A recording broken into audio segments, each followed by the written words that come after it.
So today, magluluto tayo ng spicy garlic butter seafoods cause last time, nung nilutuan ko yung Africano ko, marami nag-message, maraming nagtanong kung paano. Share ko sa inyo kung paano lutuin, anong mga ingredients. Ito yung kung paano ako magluto. It depends on you guys kung paano nyo lutuin to, okay?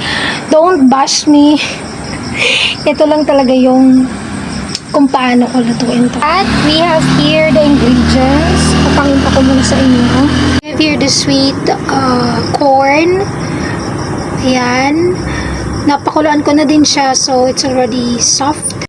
We have oyster sauce, broccoli, ayan, butter, and magic syrup. So we have here bawang. So mas maraming bawang mas masarap. And then inad ko din yung konting sibuyas kasi hindi talaga gusto ni Africano ng maraming bawang. So I add konting sibuyas. And we have here chili and green bell pepper. Sorry guys, wala kasing red pepper kanina sa market. So yan lang nabili ko. And yan lang yung available. And also we have here yung puset, and then yung shrimp. Guys pala, sorry guys, last time kasi na-stress kasi si Africano kakatanggal ng mga balat ng shrimp, so ayaw niya talaga ng ganon.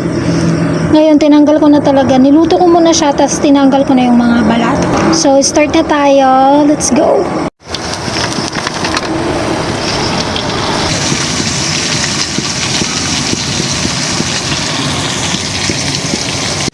Lagyan na yung bawang.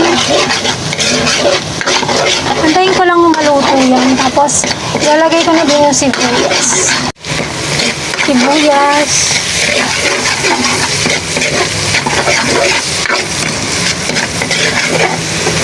Green bell pepper.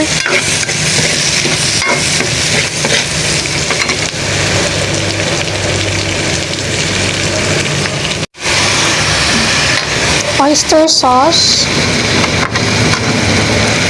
puset and shrimp, sweet corn. I also add the chili and the broccoli, guys. So yun, hinahalo-halo ko lang yan dyan. Finished product, guys. Ayan. Papatikim ko na to kay Africano kasi. So let's see kung ano yung rate niya. Medyo spicy siya ngayon. Okay, let's go, guys.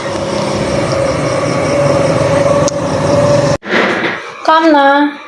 Taste. You taste this one. You come here.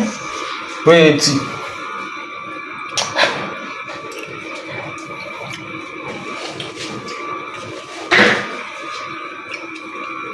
okay na. Ate mo. It's spicy. More spicy, right? Yes, it's good. No green bell pepper. Yun lang guys, see you on my next video. Bye!